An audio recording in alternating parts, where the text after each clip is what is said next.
हे गेल्या 500 वर्षापूर्वीचं मंदिर आहे. हे जे भर आहे तिथून खाली येतं वर जातं गडबडेश्वर महादेव मंदिर, याला बाबाजी खुटी पण म्हणतात. बाबुल बन कशामुळे म्हणते? इथं जास्त बाबुलचे झाड होते.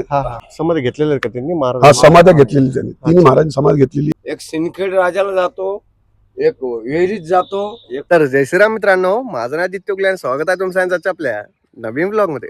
मित्रांनो, आजच्या ब्लॉग मध्ये आपण भेट देणार आहोत आपल्या जालना शहरातील कन्हैया नगर परिसरामध्ये असलेल्या श्री गडबडेश्वर महादेवाचे मंदिराला, जे मंदिर अतिशय पुरातन आहे आणि याही मंदिराचा इतिहास फार महत्त्वाचा आहे.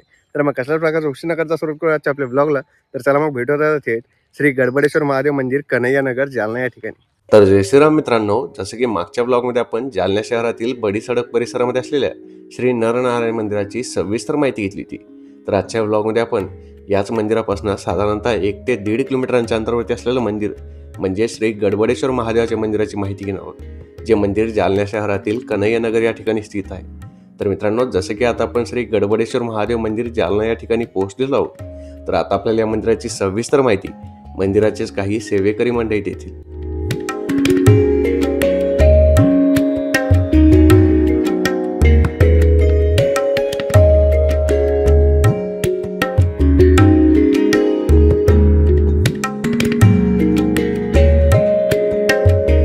तर मित्रांनो, जसं की आता आपण श्री गडबडेश्वर महादेव मंदिर जालना या ठिकाणी आलो आहोत, तर आता आपल्याला मंदिराची सविस्तर माहिती सांगतील.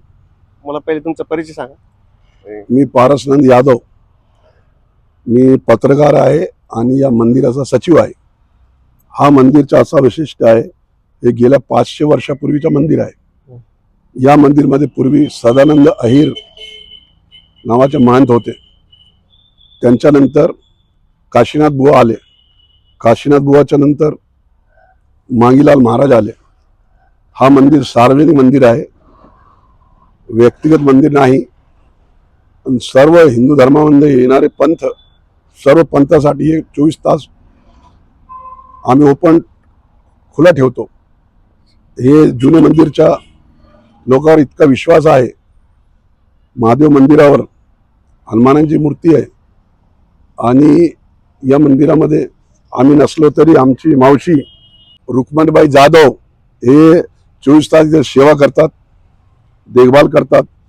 आम्ही नसलो तरी, भंडारा असला तरी भंडारामध्ये सहकार्य करतात आणि आम्ही नसताना पूर्ण देखरेख सुरक्षा यांच्या हाती असते. इथं आपल्याला काय मारुतींचं मंदिर पाहिजे. हे मारुतीचे मंदिर आहे. इथं पण काही लोक नवस करतात. हे मारुतीच्या मंदिराचा नवस पूर्ण झाला की लोक आपल्या इथं काही अभिषेक करतात, काही भंडारा करतात. त्यांचा नवस पूर्ण झाल्यावर याला मारुती मंदिर हे 500 वर्षापूर्वी जुनं मंदिर आहे. अच्छा, हे मारुती मंदिर पण 500 वर्ष. हा, इथं जी मूर्ती ती 500 वर्षांपूर्वी. हा 500 वर्ष जुनी आहे. हे गणपतीचे मंदिर आहे. दुर्गा माता, गणपती हे पण काही सार्वजनिक लोकांनी हे वरची पूर्ण स्लॅब टाकून बांधलेलं आहे. इथं पण काही लोक येतात, आपल्या मनातला काही नवस करतात. आणि रुक्मण मावशी सकाळी 4 वाजल्यापासून हे साफसफाई करते. रुक्मण मावशीला पूर्ण आम्ही अधिकार दिलेला आहे. आता आपलं मुख्य मंदिर बघू. हा, इथं आपल्याला समोर जे पाहायला भेटते हा, हे नंदीचं स्थान आहे. नंदींचं स्थान. अच्छा, हे नंदी महाराज पण जुनेच आहेत का? हे अत्यंत जुना नंदी, हे पण महादेवच्या मंदिराच्या समोरच आहे. याच्या समोर महादेव मंदिर आहे. हे पण 500 वर्षापूर्वीचे आहे. इथं महंत लोक येतात, जे बद्रीनाथ केदारनाथला इकडून जातात ते इथं थांबतात. त्यांची आम्ही व्यवस्था करतो. आणि आमच्या सोबत आमचे रुक्मण मावशी ही पण त्यांना जेवण देणे, थांबायची व्यवस्था करणे हे रुक्मण मावशी पण करतात. आणि हे आहे जुने मंदिर गडबडेश्वर महादेव मंदिर, याला बाबाजी खुटी पण म्हणतात. इथं जे बाबा राहत होते त्या हिशोबाने त्यांचं नाव ठेवलं बाबाजीची खुटी. आणि बाबुलबन पण म्हणत होते. बाबुलबन कशामुळे म्हणते? इथं जास्त बाबुलचे झाड होते त्या काळापासून, निजाम इस्टेटच्या पूर्वीपासून, निजाम सरकारच्या पूर्वीपासून इथे बाबुलचे झाड होते, त्यामुळे त्याला बाबुलबन पण म्हणतात. हा महादेवाची पिंड आहे, 500 वर्ष जुनी. इथं महाशिवरात्रीला मोठा कार्यक्रम असतो. काही लोक नवस करतात, काही लोक अभिषेक करतात. आता अभिषेक चालू आहे मामाचा आणि यांच्या मनापासून इथे नवस होतो. आणि श्रावण महिन्यामध्ये पूर्ण श्रावण महिना पूर्ण भक्ताच्या इथे येणं असतो, मेळावा असतो, कार्यक्रम ठेवत असतो आणि मुख्य कार्यक्रम महाशिवरात्री असतो. आणि कोणी इथे अभिषेकला आला आम्ही त्याला बंदी करत नाही. ते हिंदू धर्माच्या कोणत्याही पंथाचे असो त्यांनी अभिषेक करावा, आमची हेच विनंती आहे. आणि कोणाची व्यक्तिगत ही प्रॉपर्टी नाही, ही सार्वजनिक मंदिर आहे. हिंदू धर्मामध्ये येणारे कोणी असो ते इथे येऊ शकतात. आम्हाला परवानगी द्यायची गरज नाही, त्यांना परवानगी घ्यायची गरज नाही. आपल्या हिंदू धर्मामध्ये जे आहे नवस त्यांनी बिलकुल करावं, आमची आज पण मागणी आहे. हे मंदिर कधी 500 वर्षांपूर्वीच आहे का? हा ही जुना बांधलेला निजामच्या पूर्वीपासून. इथं जुनी भुयार आहे, हे भुयार पण आहे. या भुयाराची काहीतरी आख्यायिका आहे असं काहीतरी सांगितलं. भुयार वर जातात, खाली पण जातात, याच्या खाली पण जातात. नागपुरी रस्ता आहे, नागपुरी. अच्छा. इथून सिंदखेड राजाला निघतो, गायत्री नगरला निघतो. जुनी भुयार आहे. हा हा. हे भुयार समजा वरती हा. समजतात आणि खाली पण एक रस्ता होता. खाली वाटे बघू आपण इकडे. हो करा. हे भर आहे. हा. इथं समाधी घेतलेली काशीनाथ बुवानी. हा हा. आणि ती जे समाधी आहे हा. ती सदानंद अहिरची आहे अच्छा आणि मांगीलाल व्यासची आहे. अच्छा. हे 3 महागुरु इथे झालेले आहे. हा हा हा.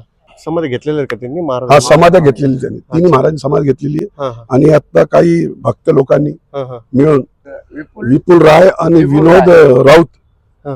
यांच्या जय बजरंग फाउंडेशन, हा हा. जय बजरंग फाउंडेशनने हे आम्हाला मदत केली आहे. अच्छा. आमच्या सर्व ट्रस्ट वाल्याकडून त्यांचं आम्ही अभिनंदन करतो हम्म. आणि धन्यवाद देतो. हम्म. अशी कोणाची बंदी नाही. हम्म. हिंदू धर्मामध्ये हिंदू पंथामध्ये कोणी येथे यावं, हा हा. पूजा अर्चा करावी, अभिषेक करावा, नवस हम्म. करावा. आणि इथून जे भुयार त्यांनी सांगितलं मला हे जे भर आहे हा. तिथून खाली येतं, वर जातं. हा. इथून एक नागमोडी रस्ता आहे. हा हा. नागमोडी रस्ता इथून समाधीपासून हा. चालेल. एक जातो विहिरी मध्ये, हा हा. एक जातो विहिरी मध्ये. एक नागमोडी रस्ता आहे, पण ते नागमोडी रस्ता असा आहे इथून जण समाधी म्हणून जणी दम घोडतो माणसाचा की तिथं कोणाची ताकद लागत नाहीये. हा हा. इथून जो आहे का हे रस्ता 4 ठिकाणी फुटतो. एक सिंदखेड राजाला जातो, एक विहिरीत जातो, एक तिकडे जातो, एक गायत्री मंदिराला जातो.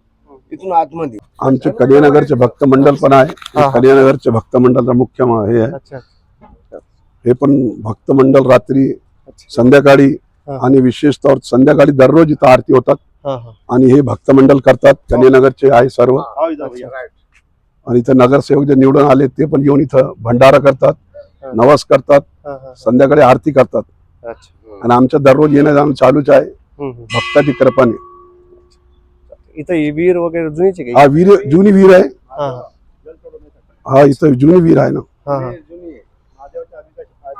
अभिषेकासाठी पाणी घेण्यासाठी. हा हा. हे जुनी विहीर आहे. हा हा. हा विहीर मधून पाणी घेतो. इथं जनावरांसाठी, गायासाठी इथे 100 ते 150 गायी आहे. हम्म, हम्म. दिवसात जातात चरायला, संध्याकाळी येतात. इथं पाणीसाठी त्यांना बोर पण केलेली आहे. अच्छा. आणि ते पाणी कमी पडलं तर आम्ही इथलं पाणी काढतो आणि त्या याच्यामध्ये भरतो. हा हा. अच्छा. त्याच्यामध्ये भरायला हा. चांगलं पाणीसाठी ते ठेवलेलं आहे. हा हा. त्याचं घेतो. हा. आणि हे सर्व भक्त मंडळी आहे जे हे कन्यानगरचे रामेश्वर शिंदे, हे जांगडे, हे सर्व यांची जितका ग्रुप आहे मोठा, सर्व ग्रुप येऊन इथं संध्याकाळी आरती करतात, लक्ष घालतात. काही कमी पडला तर ते देतात. असं आमचं काम चालू आहे. तर मित्रांनो, अशा प्रकारे आपण श्री गडबडेश्वर महादेव मंदिर, कन्हैया नगर, जालना या ठिकाणची सविस्तर माहिती घेतली. तुम्हाला ही माहिती कशी वाटली हे आम्हाला कमेंट बॉक्समध्ये नक्की कळवा. बाकी आपल्याला माहिती देण्यामध्ये सहकार्य केल्याबद्दल मंदिराच्या सर्व सेवेकरी मंडळांचे मनपूर्वक आभार. ब्लॉगला शेवटपर्यंत पाहण्यासाठी तुमचे खूप खूप धन्यवाद. ब्लॉगला लाईक करा, शेअर करा, चॅनलला सबस्क्राईब करा आणि बेल आयकॉन दाबायला विसरू नका. तर चला मग भेटूत आपल्या पुढच्या ब्लॉगमध्ये. तोपर्यंत हर हर महादेव.